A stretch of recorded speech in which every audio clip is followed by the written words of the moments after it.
Not really. I don't regret anything, and I feel like it helped me grow so much as a person. It helped him grow. Like it was perfect, and I feel like bringing it back now is just all perfect timing. You can't take a gangbanger and give him $3 million, a microphone, and all the media attention that he needs, and not create followers. Those are today's role models. Today's role models are not your lawyers and doctors. They're your gangbangers.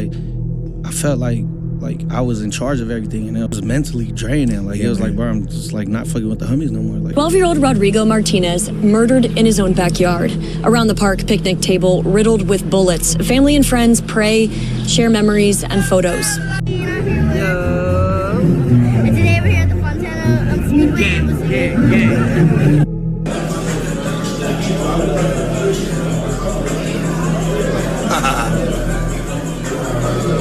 Gang. I feel they killed a lot of kids. I feel their music promoted to a lot of kids to die. That's the worst part of coming up in college. Not be able to go to school. Cause like the gang task, probably too much of distraction. Cause I got all these tattoos in middle school. There was times they gave me chances, but then I fuck it up. I feel like I low-key opened the door for everybody. No, you definitely did. For sure. It's been a while since we spoke about Shoreline Mafia, but it's not a coincidence either, because everything that we learned about in the previous video came to manifest itself in today's time. Primarily, OGZ's role being the golden retriever of the music collective as being not just an artist, but as a complex symbol of illusion, a puppet of the very culture that elevates him, poised to lead others, whether intentionally or unintentionally, on a path that is not always genuinely fulfilling or true. With the advancements in technology and artificial intelligence having transformed the music industry, particularly in how music data is collected, analyzed, and utilized to target specific demographics, streaming platforms like Spotify and Apple Music leverage sophisticated algorithms to analyze user data such as listening habits, preferences, and demographic information, enabling them to tailor recommendations for individual listeners. As these fans continue to exalt OGZ and his image, they may overlook the struggles and darker realities he depicts. Instead of gaining empowerment and self-growth, admirers might find themselves lost in the chase for a life that mirrors the extravagant narratives presented in his songs. The glorification of a flashy lifestyle can encourage followers to emulate behaviors that lead them down destructive paths. As listeners eagerly embrace the Paid in Full album, they found it adorned with features from mainstream artists who are often pushed by major music labels. These collaborations not only enhance the album's appeal, but also perpetuate a certain narrative that resonates within the same demographic captivated by OGZ's earlier work. The 2002 crime drama Paid in Full became not only a major inspiration to his new album, but an overall depiction of how he strives to portray his life in resonation with the film. He says that every night he's done hustling, he comes back home to play the movie. And I called it Paid in Full because it's like my life is like a movie, and like one of the movies that I would watch every night after hustling all night, I'd go put on Paid in Full. OGZ's rise as a mainstream Mexican rapper embodies a complex facade that has captivated audiences and assembled a certain idolization among fans and aspiring artists alike. His persona, marked by narcissism, reflects as a broader cultural significance within the music industry. As their music becomes ingrained in daily life, the representation of success, often tied to wealth, status, and power, can create unrealistic expectations among fans. Their narratives can inadvertently glorify aspects of street culture, but I'm really trying to get at is how twisted the music corporate industry can be, because there's certain levels to this where you absolutely can't take it for face value, or else it won't make sense. Look at these clips of OGZ giving himself ultimate praise for quote-unquote being the one who paved the way for other Hispanic artists to have light shed on their name. I feel like I low-key opened the door for everybody. No, you definitely did. For sure. And they tell me that like I was the inspiration, you feel me? So I know I started this shit. And I take pride that I feel like I knocked the door down. I kicked the door down for us. So you feel like you should be considered just one of the top dudes, period? I feel like I'm the top Mexican rapper, regardless, worldwide. Who else does? Oh, so you're not even limiting yourself to LA. You're saying just in general. Yeah, it's no one else. Who else? Podcasts like No Jumper and Bootleg Kev have become key players in the music industry's behind-the-scenes rollout machine. While they present themselves as platforms for raw, unfiltered conversation, they've increasingly been used by record labels as strategic tools to introduce and elevate new talent. Appearances by artists like Lil Yachty, XXX, and Maxo Cream on No Jumper weren't just chance interviews. They were deliberate moves by labels to build hype under the guise of underground underground credibility. Bootleg Kev operates similarly, but with even more reach. With both a podcast and a radio show, his platform bridges the gap between street-level recognition and mainstream airplay. Labels recognize this dual influence and often schedule appearances as part of coordinated promo runs, giving their artists the buzz while simultaneously pushing them through established media channels. This form of media control is subtle but powerful. By leveraging platforms that feel underground and real, larger corporations are able to quietly guide what young audiences listen to, believe in, and buy into, all while keeping the machinery hidden. It's not just about promoting artists anymore, it's about controlling culture, one interview at a time. In OGZ's boastful personality filled with pride and ego, we are reminded of the darker parable, the fall of Lucifer, who was once a beautiful angel who fell from grace due to his pride and desire to be like God. He was one of God's beautiful creations, but his heart became prideful because of his beauty and was the root of his rebellion against God. His desire for equality with God led him to his fall from heaven. In John 4:1 it says, "Beloved, do not believe every spirit, but test the spirits to see whether they are from God, for many false prophets have gone out into the world." It tells us to be cautious of who we choose to believe. Not every spirit will have pure intentions. One might even argue that Shoreline was formed not as a collective music group, but as a vehicle for the rest to fall and crash, while only one reaps all of the benefits. Though this is some food for thought, I am eager to hear your insights. What are your thoughts? In nearly every interview, hosts bring up the topic of the breakup of the group, asking OGZ about the reasons behind their split. OGZ, however, has developed a well-rehearsed approach to deflecting these questions, emphasizing that the group never faced any serious issues that couldn't be resolved, and his son serving the perfect alibi. I feel like we were just like had creative differences, and then my son was about to be born, so I'm older than everyone that was in the group. So I was like, I gotta go focus on my son. I'll focus on my son. To add on with how the group was orchestrated by OGZ only for his personal gain is in this No Jumper interview, where he mentions it was his call to leave Master Kato and Rob Vicious out of Rolling Loud. Performing Rolling Loud, Rob and Kato weren't there. What happened with that was we stopped taking them on tour because that was basically my call. I was like a catalyst to everything else. I was like, I'm not doing this shit ever again. It's just stupid. Let's travel back in time to June 21, 2019. In a No Jumper interview, Adam brought along an underground figure, which happens to be TK from our Baron Group, famously known as The Machine Works. TK from the our Baron Group has been making strides in the music industry, particularly as the label has established a partnership with Atlantic Records. The our Baron Group is known for its focus on management, creative direction, and production. It houses big-name artists from the West Coast such as Shoreline Mafia, Draco the Ruler, Money Sign Suede, Baby Smooth, and many more. We will dive into TK's story for a separate video, but as of right now, it only makes sense to add him for this Shoreline update since he's always been hidden in plain sight. It's important to note his crucial role in marketing the group's dynamic and sound since 2017. TK's long-standing relationship with OGZ showcases a unique bond in which he has consistently favored OGZ over others, further solidifying their partnership and having involvement with the death of Mac P-Dog.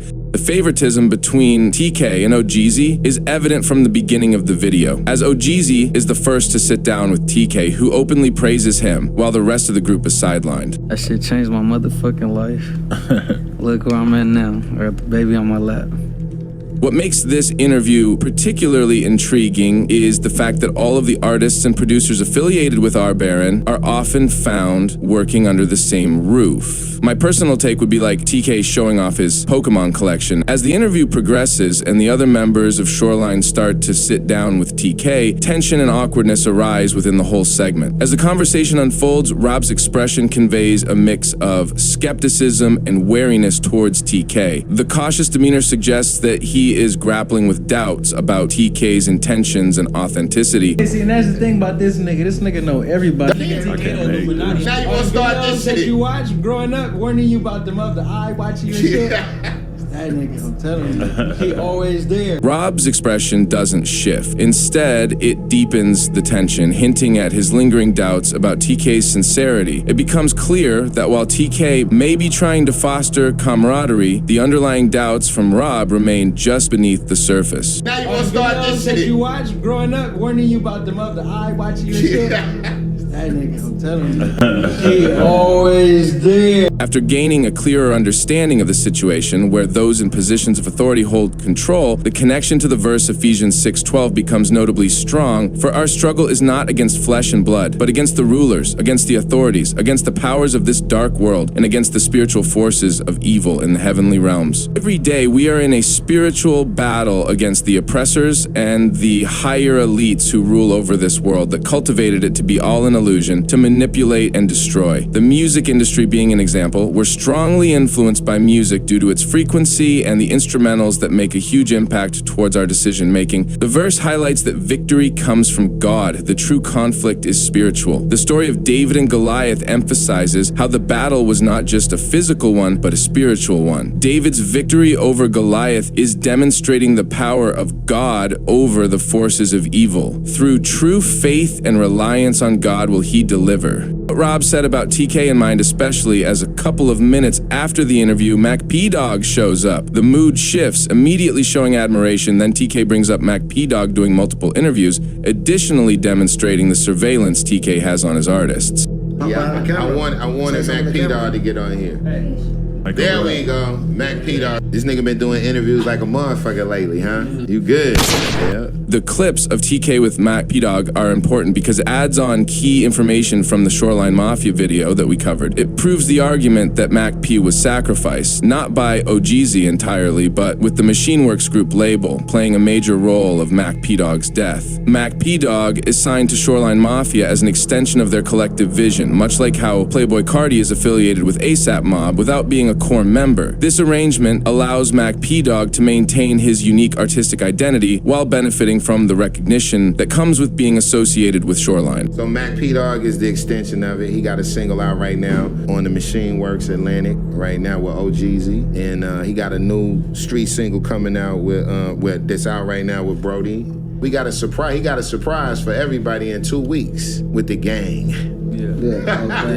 With the gang on Atlantic, gangin'. OTX, short for Off the Extras, or Only the Exclusive, became a cultural movement, representing not just music, but a lifestyle. The group OTX is a sub-label that connects to its parent label, Shoreline Mafia. Notice why TK mentions extension not just once. It's to acknowledge that Mac P isn't really a part of Shoreline on paper. Mac P-Dog released his last music video on April 3rd, 2020. Then 3 days after that, he was murdered. January 14th, 2021, a year after his passing, Master Kato posted a tweet on Mac P-Dog's birthday pointing that OGZ had set up Mac P-Dog. Follow up that tweet with a song from OGZ that was released on June 25th, 2021. He says in the verse, "Before we set them up, we act cool with them." OTX became the foundation for Shoreline Mafia. TK and OGZ were aware of OTX's significance as a foundation for Shoreline's identity. With OGZ already having trademarked both his stage name and Shoreline,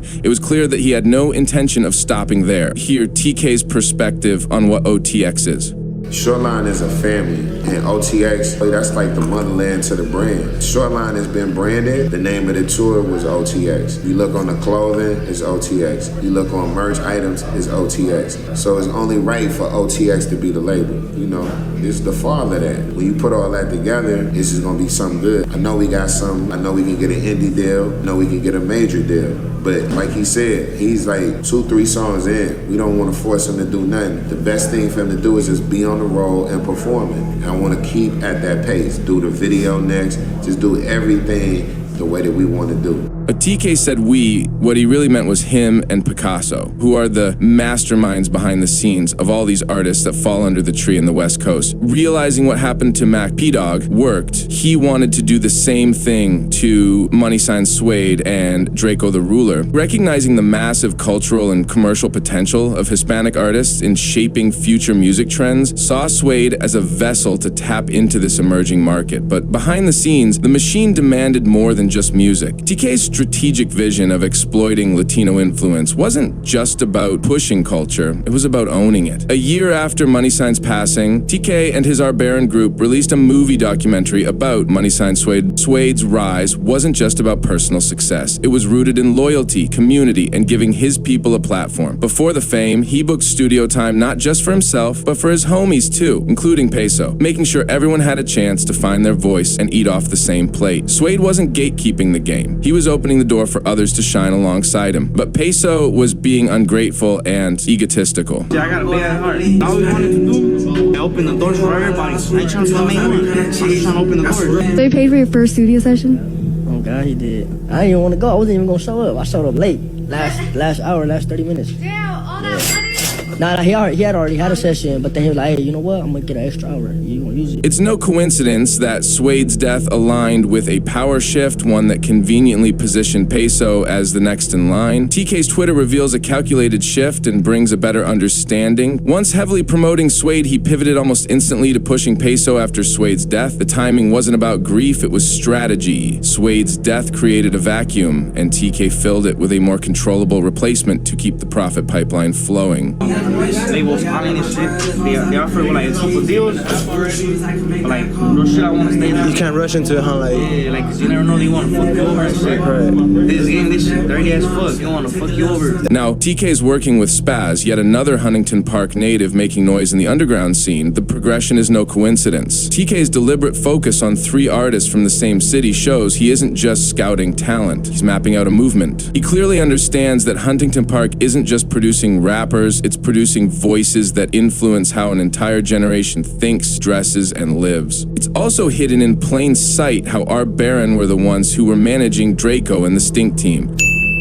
Even while Draco was incarcerated, he brought out a jeweler in an interview to speak on his name. Instead of highlighting Draco's music or impact, the focus shifted to someone who made jewelry for West Coast rappers, which felt oddly out of place and raised questions about why image and material branding were being prioritized over the artist. In an interview with TK and Picasso from Elevator, the interviewer asked him, who are some upcoming artists you're excited about? And Picasso responded with saying the Stink team, calling them their own version of Wu-Tang or Dipset. Draco the Ruler wasn't just an artist under management. He was a central figure in the foundation of the Machine Works, the joint venture between Our Baron and Atlantic Records. While he may not have been officially signed to the label, Draco's presence, sound, and movement directly shaped the identity and purpose of the Machine Works. He cultivated an entire culture in Los Angeles, redefining what West Coast rap could sound and feel like. With his slang-heavy delivery, eerie production choices, and unapologetic authenticity, Draco created a blueprint that countless artists now follow. Give me your top 5, man. Who you fucking with right now? Who you listening to, man?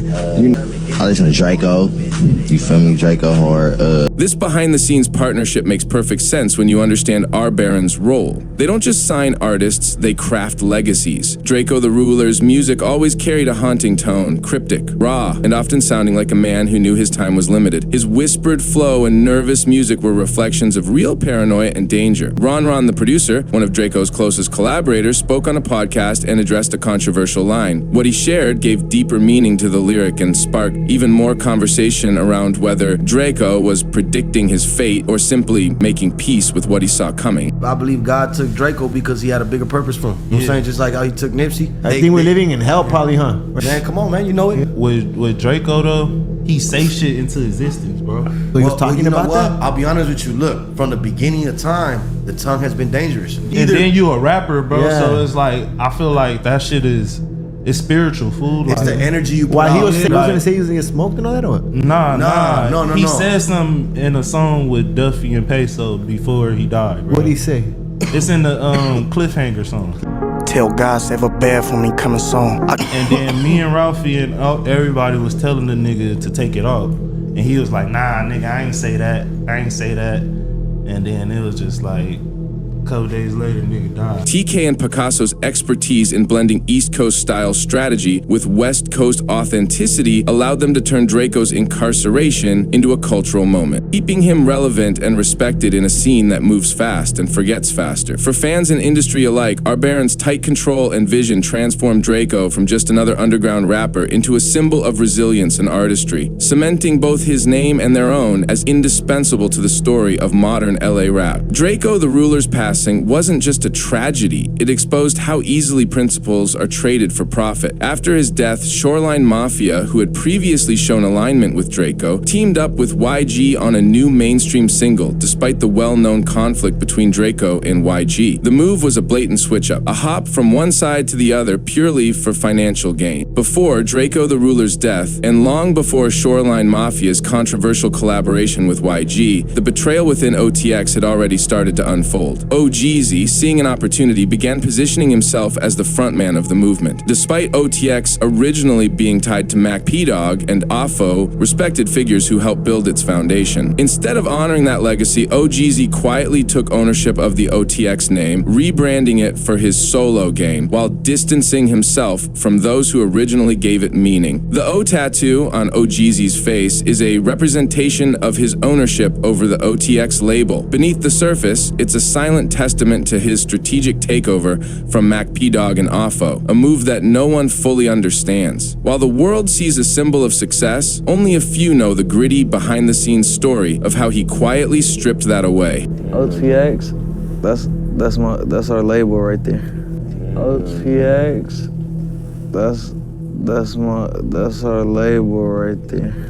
Before the rise of Shoreline Mafia, Mac P-Dog and AFO, whose real name was Brian Alfredo Rodriguez, formed the group OTX, which started off as a tagging crew. OTX was made and drawn by AFO, but he didn't receive a penny from it. AFO also had a clothing line called Extra'd Out, which was made by his very own mother. OGZ stole their intellectual property because AFO didn't trademark it. OGZ's actions regarding the OTX brand are nothing short of opportunistic theft. The OTX tours, the OTX album, and even the OTX merchandise all thrived in the marketplace. Rather than acknowledging the creative foundation laid down by Mac P-Dog and AFO, he capitalized on their hard work and original ideas for his own personal gain. OGZ felt threatened with Mac P-Dog's up-and-coming success, especially being Hispanic. He saw Mac P-Dog as a sweet lick for their intellectual property, and with the help of TK, they were able to milk off of Mac P's work while not even providing his mother with a single cent. The song Let Me Know by Mac P-Dog is owned by TK, also known as The Machine Works. Just like the story of David versus King Saul, Saul was once a humble man, but his anointment of being titled king got the best of him. His disobedience to God's word led to God rejecting Saul as king. David taking down Goliath demonstrated God's favor towards David due to his underlying faith and courage. Afterwards, the popularity and success of David made King Saul jealous of him, leading him to view David as a threat to his authority. Despite the numerous attempts, God's favor was truly shown to be on David's side, having protecting him from Saul's efforts. OGZ openly admitted before having his baby that he cared for nothing and was willing to risk anything for the benefit of his future,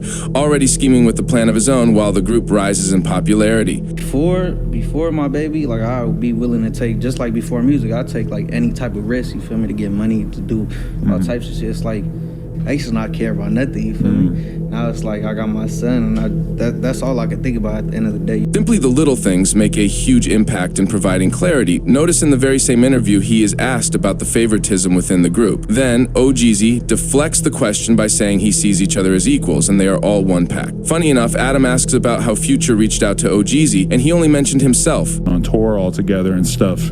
I personally never looked at it like that. Like I saw us as all equals. So that was never a thing in my head. Like if fans or anyone else saw it that way, that's the way they saw it. But in my head, it was like we all the same person. We all one thing. You feel me? Like the Future verse on there, the Kodak thing. Like how did all that come about? I had been talked to Future. I think Future, he had hit me up like when I first started popping. I think he was trying to sign me or something. So how often are you in communication with Rob and Kato? I seen them like 2 weeks ago. We just did like a little live thing like 2 weeks ago. The monster logos and this shit. Yeah. Exactly. How was that?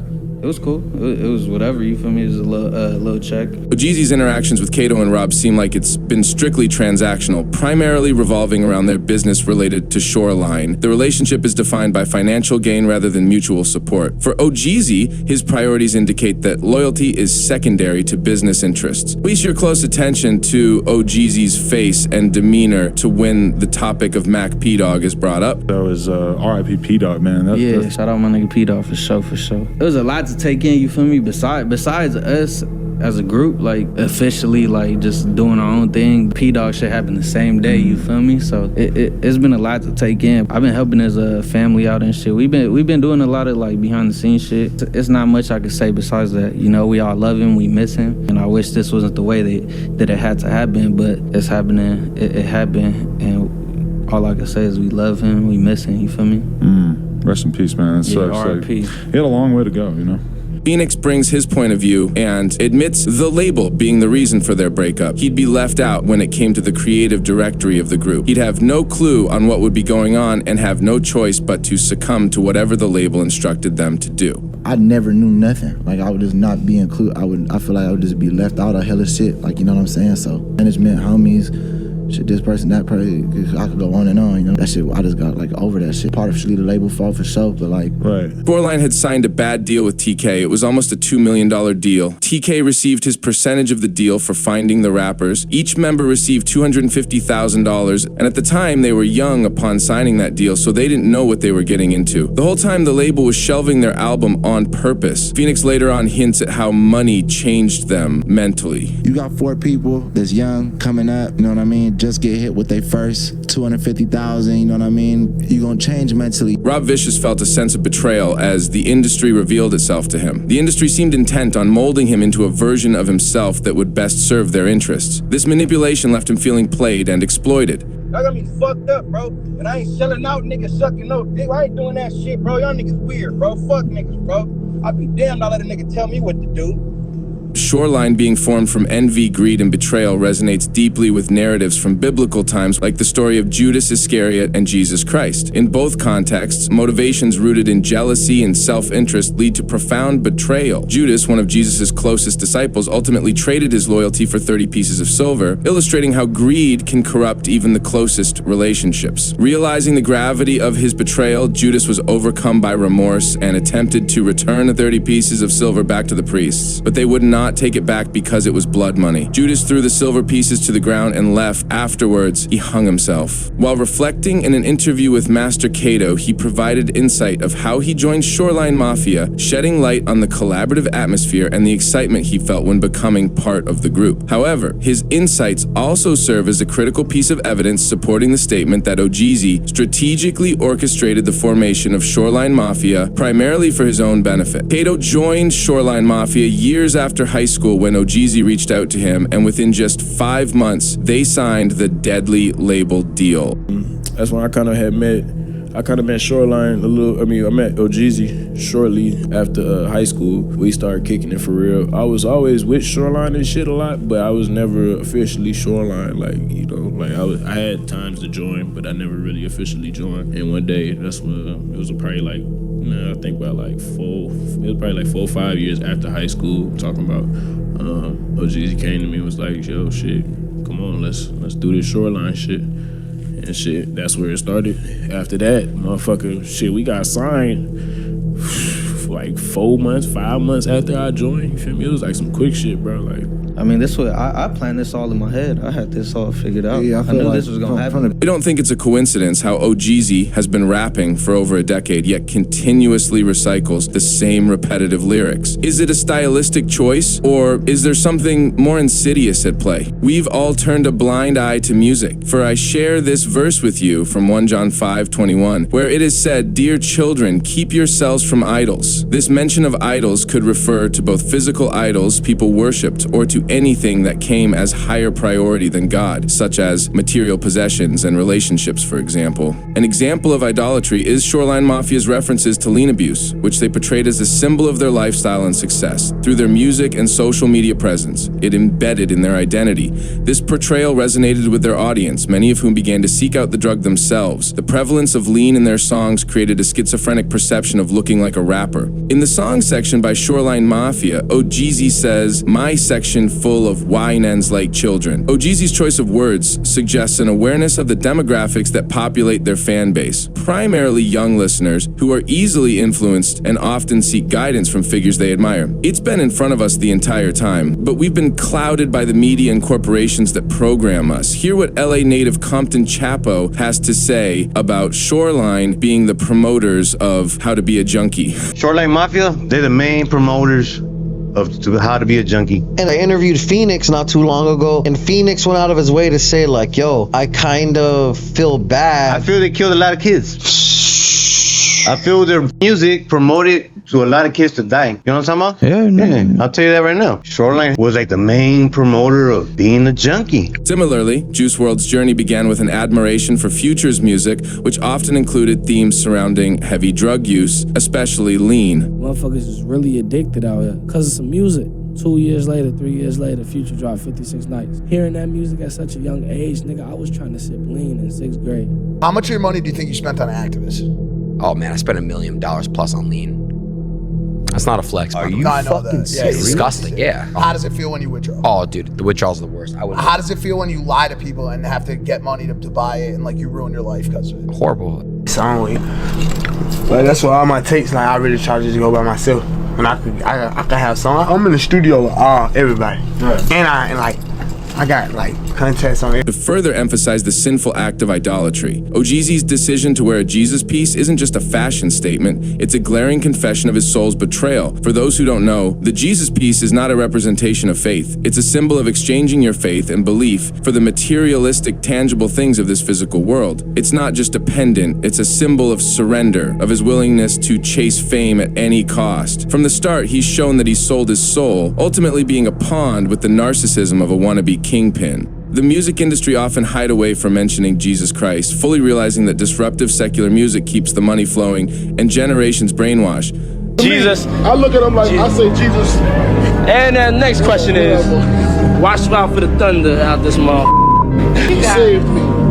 Wearing a Jesus piece is intertwined with the biblical story of when the Israelites worshipped the golden calf, further leading themselves astray from the devotion to God. Moses climbed up Mount Sinai and spent 40 days in order to receive the 10 commandments and teachings from God. With the absence of Moses, Aaron was the leader at the time for the Israelites. The Israelites started to get impatient with Moses being away for so long. They asked Aaron to make a new God to worship before them. Aaron gave in and ordered them to gather all of their golden possessions to build a golden calf. When Moses came back, he had 2 tablets that were written with the 10 commandments from God. He saw the Israelites dancing around and praising the golden calf. Furious, he broke the 2 tablets and burnt the calf, mixing the powder with water, which he forced the Israelites to drink, later on cursing them with a plague for their disobedience. They already broke one of the 10 commandments, the first one being, I am the Lord your God, you shall not have strange gods before me. The Israelites chose to abandon their devotion to God for a golden idol. OGZ replicated the Israelites, but in today's standards. 2 have abandoned authentic faith in favor of a symbol that feeds into the image of success, wealth, and the fleeting validation of the industry. OGZ's actions appear to mirror his past experiences with Mac P-Dog as he attempts to obtain similar control over new, upcoming artists without their full awareness. During a discussion with San Diego rapper 22G Faye, he brings up OGZ attempting to give him a $5,000 advance, wanting to sign him to his label in hopes to get over 22G Faye and take advantage of him by owning him completely in a 360 deal. He DM me, he like, oh, this hard. Like, he's like, fuck with me, let's link up. So I went to link with bro. He's like, oh, I'm starting a label. I want you to be the first artist on it. I was like 18. I just started a little after, like paperwork, like everything like that. Like, oh, let's talk numbers. Like, I remember we had a meeting, like I pulled up. When I pulled up, it was just hella weird. There was like some other dude there I'd never seen, like just going over everything. And it was like, damn, they wasn't even talking. I'm just like looking at them. I'm just sitting there. I'm like, hell no, like this shit, it don't feel right. Like, I don't know, this shit just felt weird as hell. Like, they started going over the paperwork. I started like sending it to people, like having people look over, and they're like, hell no. But, like, they was trying to fuck me like crazy. Like, yeah, like on some crazy shit. Basically, bro wanted to own me, like not even as an artist, like as a person. Like, I don't really know like what exactly a 360 deal is, but that shit seemed worse. Any money I made, even if it wasn't music, they take it. They want to give me like 5 bands advance. You gonna give me 5 bands, sign my life away? Like, they own me.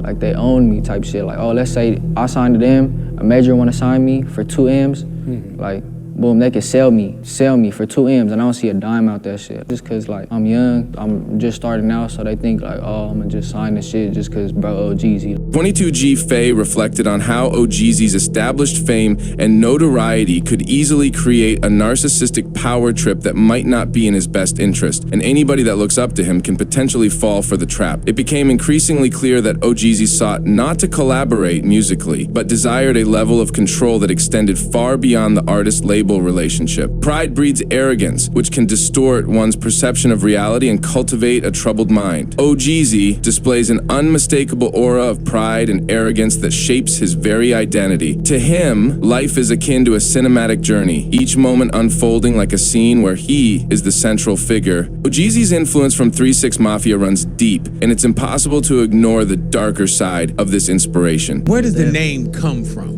Shoreline Mafia. Shoreline came from like us being wavy, and like that's what I thought it was. Like our style was just wavy, and then the Mafia, we pretty much took it from like 3 6 Mafia. Like that was a big influence. 3 6 Mafia defied God and rebelled against him, embracing a destructive lifestyle, glorifying Satan. OGZ channels that same rebellious spirit with a modern twist. His music and image reflect a rejection of God and showcase idolatry. While many listeners may simply enjoy the hard-hitting beats and raw energy of his sound, they're often unaware that it carries echoes of the same destructive force. Yes, I was deeply, no matter what I blame God for doing, you know, I hated God for what he did. And so, you know, you could, I even had the satanic books, the little warlock materials, you know, every warlock gotta have a dagger, cut the little punch stars, whatever, little candles. And I had all that, I was into all that. So, because something about the other Bible didn't work out. So I can tell you this, we did, folks with 666, some folks were scared up for the left, put it. But me, I meant what I was saying. I definitely meant it. I said, so God, you're gonna play like that, huh? Well, I got you. I'm gonna make black folks comfortable with 666. Back then, black folks was like scared of it, you know, they wasn't too much on it. It was basically rock and roll. You know, they said 666, they go, ah. But then they start listening to it and go to church. So they said, asked a lot of y'all worship the devil. They say they're Christians, but they mopping 666, you know what I'm saying? So my job was out of anger to make black people get comfortable with their name. And I was very intelligent with it because I read a lot about it. I read a lot and I put all that into the music and the energy. You get what I'm saying? Because how you get Satan's name going, you get the kids to liking it. Now today, see, I think we was one of the first people to break it like that. You would think 666 would have been a rock and roll band. So I think I was used by Satan, and I think he's a bit just to get black people. We got people comfortable with his name, and we made sure we made songs violent. Very, very violent. We made songs very violent. The East Coast has deeply impacted OGZ, particularly evident in his Paid in Full album and his style drawing inspiration from the East Coast, specifically the rap group ASAP Mob, playing a role in molding OGZ's artistic direction, encouraging him to blend elements of East Coast influence with his own West Coast roots. The East Coast has had a profound impact on West Coast rap and fashion, from ASAP Mob's fusion of East Coast lyricism and high fashion to the merging of diverse streetwear trends. OGZ began to take notice of the East Coast movement, drawn in by its distinct style and cultural influence. He started to adopt aspects of the East Coast swagger, incorporating elements of their fashion and attitude into his own persona. Son going to work right now. I heard with this nigga Fleet. Word, with the BB though. Yeah. Going to work with the BB on. New York, iron worker. New York drip. Appreciated your whole love for East Coast rap, yeah, as well as West Coast I rap. feel like that's where I get my swag from, the East Coast, like how I dress and shit. Puffers and all that. By observing their collective energy, he was able to infuse his music with a similar group dynamic, creating a bridge between the two coasts. Like Rocky came out, I was like, oh, he fly, he young. I'm like, I can do this too. Cause I was flying young, started noticing, cause then I started listening to music from like every region, but it was relevant. It was like everyone trying to make it out the hood. So I'm listening to like relevant stuff, you feel me? Using the same slang, the same lingo, everything. Let's take a look at this old OGZ clip where him and a group of friends are listening to Playboy Cardi. I just love you, I just love Earth. Lean in my car, gas in my blunt. Got some hoes who gon' fuck. I'm still pulling out, I can see in his face. Design on my waist, how you want on my face. That give me face.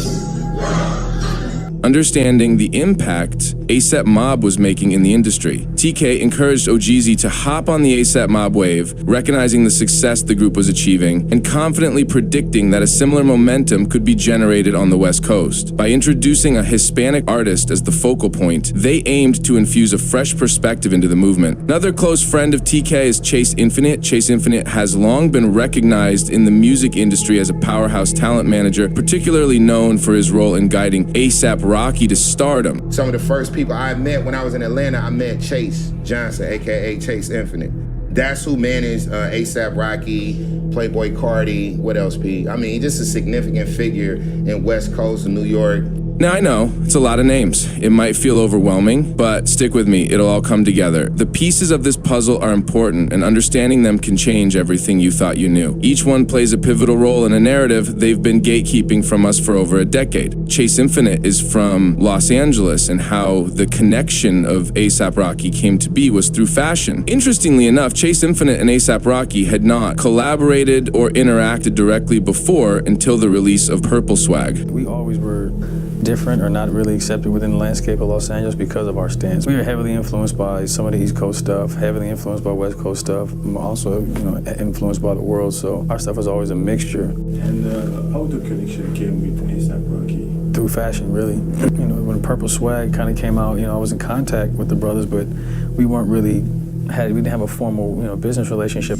The collaboration between Chase and TK, who has established connections in the East Coast scene, introduces OGZ to influential trends on the East Coast that he can apply to himself. Chase's involvement ensures that these connections are strategically aligned. The influence of A$AP Mob on OGZ and Shoreline Mafia is even more pronounced when we examine the timeline of album releases. A$AP Mob's impactful albums, including Cozy Tapes Volume 1 and Volume 2, released in 2016 and 2017 respectively, set the stage for a new wave of creativity in rap. Fast forward to 2018, when Shoreline Mafia released their Traplantic album. The album's sound reflects the blend of East Coast influences. Connecting these dots between A$AP Mob's earlier work and Shoreline Mafia's emergence is clear when you consider the guidance from TK and his connections. In our examination of OGZ's development, OGZ's use of his son as an alibi underscores the complexity of his public persona. By invoking his role as a father, he crafts a narrative that displays sympathy and distracts everyone from the scrutiny of his actions. This strategic move of playing the father figure persona can blind audiences to the underlying issues that are hidden behind the scenes. My son was about to be born. I'm older than everyone that was in the group, so I was like, I gotta go focus on my son. I'll focus on my son. It's important to emphasize that during his early rise in the music industry, he largely refrained from expressing his Mexican roots, often seeking to align himself more closely with black culture and rap identity. That's a white dude. Use the N-word all the time. He black. That's my nigga. He a nigga right here. We all black. He verified by all the niggas. He get to come to the cookout. He's invited to the cookout. If I was watching my video, I would think I was white too. All my closest friends are black. This desire to fit in with a different cultural narrative meant that his Hispanic heritage remained largely unacknowledged for much of his early career. However, as his fame has climbed in recent years, he increasingly began to uplift other Hispanic rappers, showcasing a newfound pride in his heritage. This sudden shift makes one wonder if it's within genuine intent or a strategic PR play. The Junior H shit going crazy. That's getting me so many new Mexican fans too in Mexico. World music. Yes, yes. Let's call it what it is. OGZ didn't always lead with his Mexican identity. For years, he kept things vague. No strong cultural angle, no real representation, just street image, tight flows, and a look that had people confused about what he even was. Tapping into the Hispanic audience wasn't just a personal move, it was smart business. The culture's massive, loyal, and eager for someone to represent the community at the top, and OGZ saw the lane. A Latino YouTube group named These Foos were raised on Shoreline Mafia. When OGZ brought them in, it wasn't just some casual hangout, it was a power play. He knew exactly what he was doing, co-signed the fan base, amplified the hype, and deepened his grip on the culture. We have, big names like OGZ reaching out to us, and OGZ could look at my boy, Really shout out to OGZ for having us come out tonight, cause we've been listening to OGZ since we've been little kids, you feel me? High school, bro. Come on now. Come on. They like from way back then. Video of the year so far. I think like the rapper world versus like the YouTuber world is way different. Yeah? Like what do you think is some huge difference? Like you might get killed as a rapper?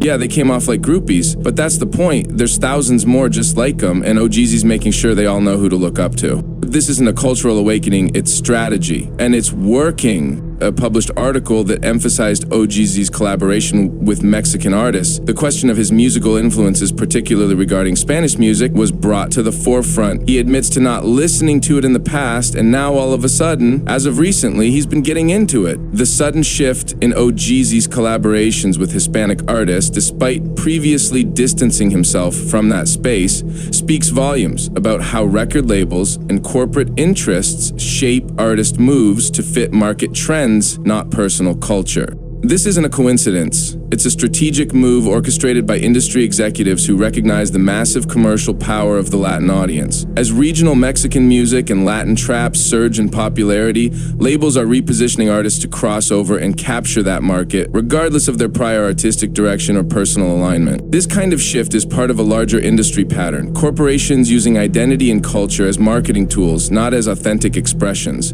You see so many like black people messing with the Spanish culture now. It's crazy. Like everybody and just white everyone. I think Latinos are trending now. That's what I think. But like, what was?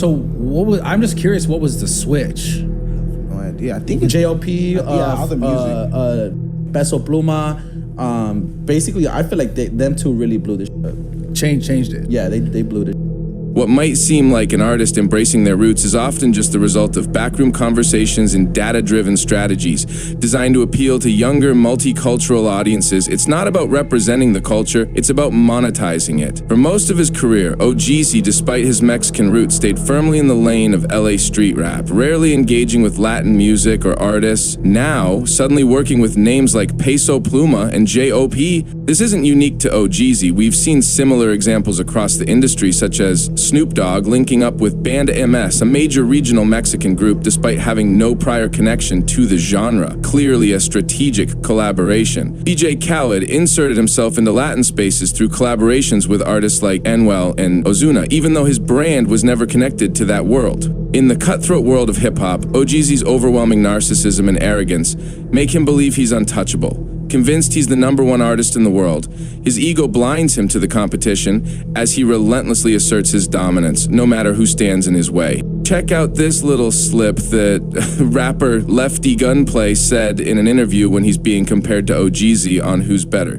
Are you like, nah, I gotta even be better than you, OGZ? Like, I'm a. He gets mad when I say that. Only one that I feel like he's in the way right now. Like it was just super organic, super natural. Lefty Gunplay, known for his raw, unpredictable energy and personality as a tweaker, Lefty isn't just another rapper. He's become a living symbol of how the music industry and media glamorize instability and addiction. Instead of hiding his erratic behavior, the labels and platforms often highlight it, turning his chaos into a marketable persona. Rather than addressing the damage, they package his erratic behavior as part of his realness, turning addiction and instability into a twisted kind of celebrity. This glamorization keeps fans fascinated and locked into a narrative that benefits the industry far more than the artist himself. With the youth caught in the middle, the message is dangerous. From OGZ's flex-heavy flows to Lefty's tweaked-out rants, the industry is feeding them a full spectrum of street fantasy, the polished and the unhinged, the come-up and the crash. Lefty is the logical result of a system that took Shoreline's rawness and asked, how far can we push it?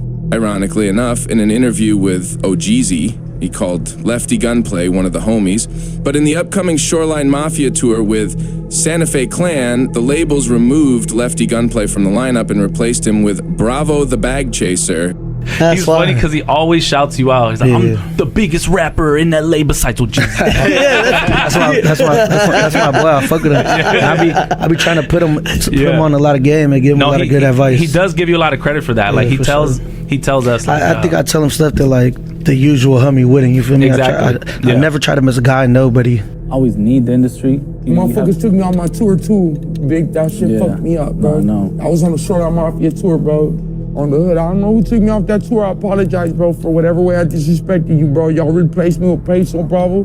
They're my brothers, man. They give you some. But how you gonna have Shoreline, OGZ, Phoenix, Santa Fe Clan, Bravo, Peso, or no Lefty Gunplay? Did they tell you why they took you off? Yeah, because I'm crazy.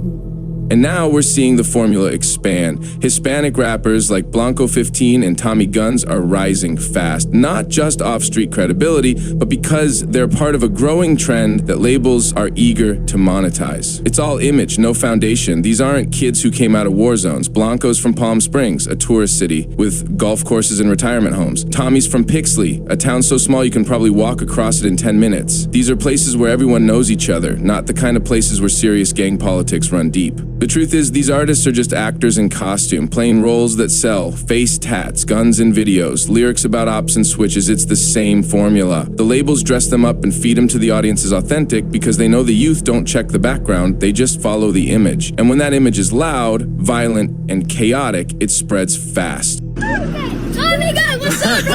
Hey, let me get you. Run it. I got you, run it. Let me get your answer. Yeah!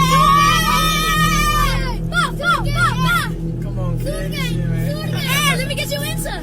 The music industry isn't just selling sound anymore, it's selling mindsets, and the audience is buying in without even realizing the cost. And this isn't just about influence, it's about subconscious conditioning. People are being brainwashed by repetition. Over time, the mind adapts. You start living like the songs you're playing on loop, and without even noticing, some listeners begin mimicking the behaviors they hear, losing grip on what's real and what's just a verse. It's a slow shift, but a dangerous one. This is how modern-day schizophrenia gets fed through speakers.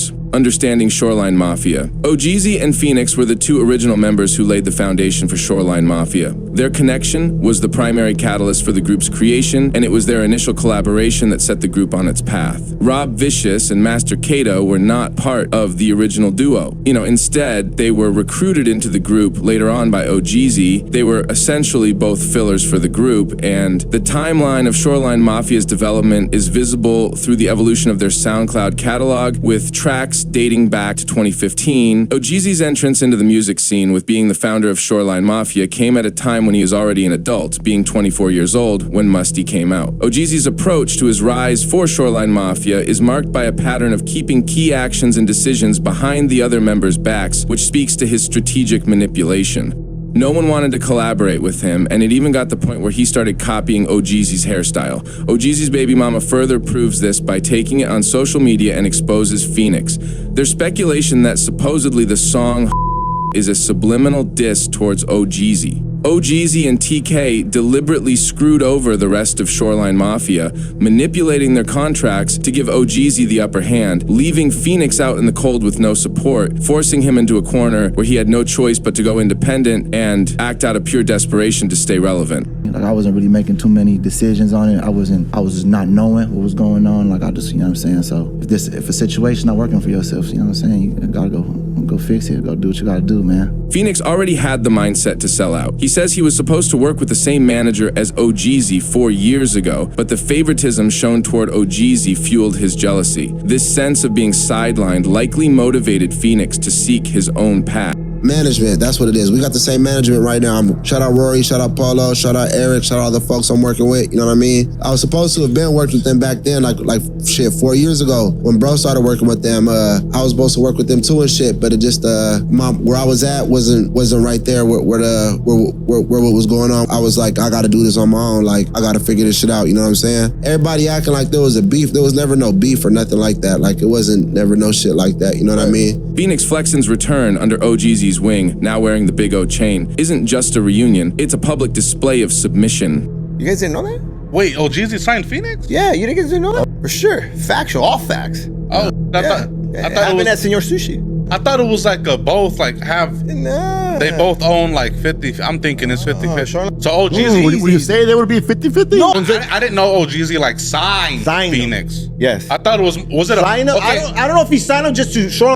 But I know after that, they got into Empire. Once a founding force of Shoreline Mafia and a voice of independence after the group split, Phoenix built his solo identity on distancing himself from OGZ and the industry machine behind him. But now, with declining momentum and fading relevance, he's re-emerged as a signed artist under the very person he once broke away from. And the symbolism couldn't be clearer. That chain isn't just a cosign, it's a symbol of ownership. A quiet signal that Phoenix has traded independence for alignment under OGZ's authority. We look at today and refer to OGZ saying in the past that he'd only have a Shoreline reunion if it involved a load sum of money for him.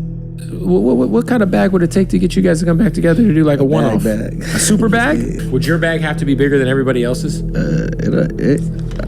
It would make sense. Yeah, if you got hit up tomorrow and it was some amount of money that would be crazy. If I get a meal myself, then but might talk about it. The reunion between OGZ and Phoenix was nothing more than a determined move orchestrated by their management, designed to maximize profit rather than a genuine comeback. They were positioned as two soulless puppets, manipulated by the industry's strings to serve their only desires. In a recent interview on Big Boy TV featuring both OGZ and Phoenix, the two discussed their journey, but one comment from OGZ stood out more than the rest. He stated, "We sacrificed a lot of things to get the people the music," in a tone that felt loaded with more meaning than he let on. But that success also can become dark. I was just telling him, I'm like, yo, we sacrifice a lot. Like, we sacrifice like love, friendships, everything. Like, we sacrifice a lot to do what we do. Yeah, and man. to give people this music. Since the reunion of Shoreline Mafia, with OGZ and Phoenix officially linking back up, they've proudly stated in interviews that they left their previous deal with Atlantic Records and are now signed to 300 Entertainment, framing it as a major upgrade. But what they failed to mention, or purposely sidestep, is that 300 isn't some independent escape from the major label system. In reality, Atlantic is the distributor for 300 and was later fully acquired by Warner Music Group, placing it directly under the Warner Music Group umbrella. So while the move is marketed as newfound freedom, it's still business as usual, just under a different name within the same system. Coming over to 300 and bringing all the business to a new label, what's that been like for you? I feel like it's been like night and day. Like how much love and support we're getting from the new team is crazy. They're super hands-on and they're like, excited. I feel like Atlantic was stacked with like superstars. They have way too much going on. They had no idea what to do with you guys. Yeah. By the way. They're from the East Coast. They're stacked with superstars, and we're making them so much money, and they don't have to spend money. And they're like, wait, we don't even have to push this shit. Exactly. Yeah. With 300, I feel like they're actually excited about what we got going on and want to they're focused. They're focused on this. The proof is in the release of Heat Stick, which quietly dropped under Atlantic Records Corporation. Despite their claims of departure, it's a clear example of how the industry plays shell games with label names to create the illusion of freedom and independence while keeping control behind the scenes. To the average listener, it looks like a new chapter, but behind the scenes, the same executives, the same boardrooms, and the same contracts still run the show. All while the audience remains unaware they're still being fed by the same machine. OGZ is just the tip of the iceberg, just another puppet dressed up as a pioneer. He looks like the face of a movement, the one who broke out and brought street culture into the spotlight, but in reality, he was just the first piece the labels played in a much bigger game. He didn't break the mold, he was built to fit it. The image, the energy, the persona, it was all polished and packaged to sell a lifestyle that could be replicated and pushed to the masses. The labels want you focused on the surface, because if you looked deeper, you'd see the strings. OGZ isn't leading anything, he's following a script. And behind him is a machine pushing the same narrative through different faces, all while the audience thinks they're choosing what they vibe with. In reality, it's all been decided long before the song ever hits your playlist. Shoreline Mafia was never about brotherhood. It was a business move, packaged as a group but built to benefit one person. The reunion? That wasn't for the fans, it was a corporate cash grab, a play to milk nostalgia while keeping listeners blind to what really happened. Behind it are Baron, the same management group with ties to Mac P-Dog, Money Sign Suede, and Draco the Ruler, all gone too soon. Coincidence? Or just the pattern of an industry that eats its own? Our Baron had their hands on nearly every West Coast artist and producer, not to build them, but to own them. Even OGZ's rise wasn't influenced from LA, it was modeled after ASAP Mob, 3 6 Mafia, and the East Coast wave. Now, he's pushing hard to capitalize on Hispanic culture, leaning into his roots only when it became profitable. He talks like a boss, but in reality, he's just a pawn, a face the labels can use while the real players collect behind the scenes. This wasn't a movement, it was a machine, and now the truth is leaking through the cracks. Copy and paste culture has become a dominant force in today's music scene, where originality is often replaced by mimicry and image holds more weight than substance. Instead of creating their own lanes, many new artists, and even fans, duplicate the same blueprint, glamorizing, scamming, drug dealing, illegal activities, flexing with money spreads, and dressing in the same Instagram-approved uniforms like a Sally drip or awful lot of cough syrup fits. What started as authentic street expression has been repackaged polished and mass-produced into an aesthetic that prioritizes look over lifestyle and style over story. This phenomenon is especially visible in the fan-based artists like OGZ, where groupie fanboys and fangirls mimic the lifestyle more than they understand it. As artists and fans continue to recycle each other's images for clicks and fans blindly mirror it for clout, the line between authenticity and imitation fades, leading to an outlet of a culture where everyone looks the part, but few actually live it. In today's culture, ego and pride have become the new currency of identity, often valued more than reason, integrity, or even life itself. The rise of social media validation and clout-driven decision-making has led to a dangerous trend of crashing out. Crash out culture is everywhere now. Young people throwing away their freedom, futures, even their lives, all for a moment of pride, a viral clip, or a few digital flames of validation. There's money behind the madness.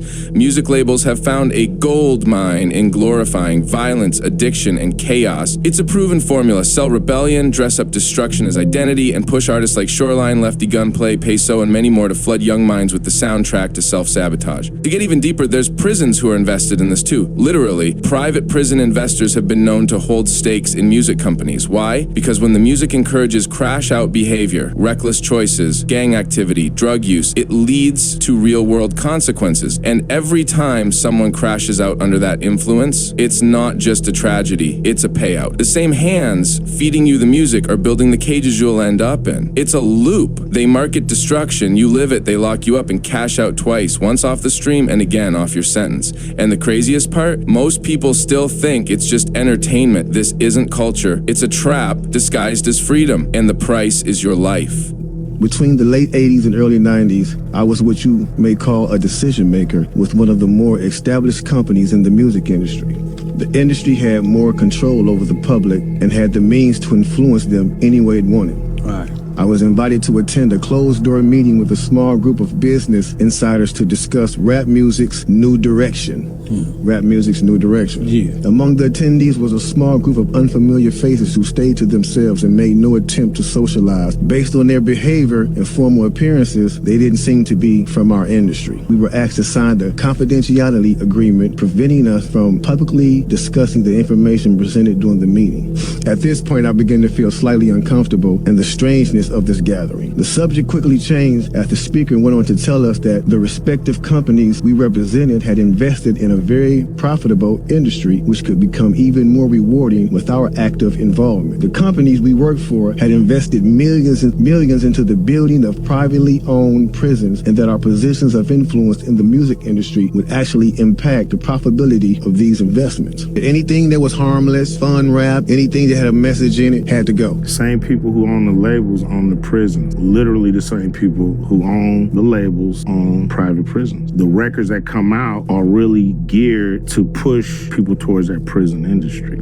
They're not just selling records, they're selling rebellion against God and against purpose. Music that once empowered is now engineered to divide, distract, and destroy. They don't want you grounded in faith, family, or unity. They want you numb, angry, and isolated. And race, that's another tool. Instead of uniting as one human family as God created us to be, they divide us. While they're crashing out, trying to prove something, chasing fake respect and fast money, it's spiritual warfare. And the enemy is using beats, lyrics, and broken role models to pull the next generation straight off the cliff. The music industry stopped being about the music a long time ago. Now it pushes an image, a lifestyle built on money, violence, sex, and fame that gets sold to people like it's something to chase. It tricks the audience into thinking that destroying your own community, disrespecting women, and chasing material things is what success looks like. Big brands, adult films, and social media all play a part, using music as a tool to sell toxic values. Subcultures that once stood for real struggle and identity have been turned into trends. The result? A generation chasing fake dreams. And here's the cherry on top, the part most people don't even realize. While the music and fashion industries sell this illusion of individuality and status, the truth is much colder. Take Kering, for example, the parent company that owns Gucci, Saint Laurent, Balenciaga, and more. So while people flex different designer names on social media, arguing over what's better or who's more real, it's all feeding the same beast. Different logos, same empire. One umbrella, pulling the strings and cashing in while people fight for scraps of an altered identity. They want you disconnected from your roots, disconnected from your creator, and disconnected from each other. The more fractured we are, the easier we are to control. The more pain we're in, the more we consume their products to cope. Do you think that's by accident? When a Shoreline Mafia track glamorizes pills and crime, when Future drops another song romanticizing lean, when Young Thug or 21 Savage glorify a kill or be killed mindset, the message is clear. This is who you should be. Labels fund it, market it, and flood it into your algorithm daily. And it's not just entertainment, it's behavior conditioning. You absorb that message enough, and when it's time to make a choice between pride and peace, you crash out just like they planned. Look at history. The 1992 Los Angeles riots after the Rodney King verdict weren't just a reaction, they were an eruption. Decades of racial tension, poverty, police brutality, and hopelessness exploded overnight. What started as outrage quickly became looting, arson, and street warfare. It was pain, yes, but also chaos. And in chaos, there's always a profit to be made. Businesses destroyed, neighborhoods destabilized, and music labels, they fed off it. They leaned into the violence and rage, pushing records that glorified the aftermath, not to heal it, but to monetize it. Go back even further, the 1977 New York City blackout. The lights went out, and within hours, the city descended into mayhem. Looting spread like wildfire. Over 1,600 stores were robbed. More than 1,000 fires were set. What was the justification? People used the darkness as a free pass to commit crime, blaming the system, but playing directly into the chaos. And guess what? Many of those who looted stereo equipment that night started underground rap scenes, but it also planted the seed for the commercialization of rebellion. The industry saw the dollar signs and jumped in. That's what today's music has become, a corporate psychological weapon. Labels and media companies create music that targets your emotions,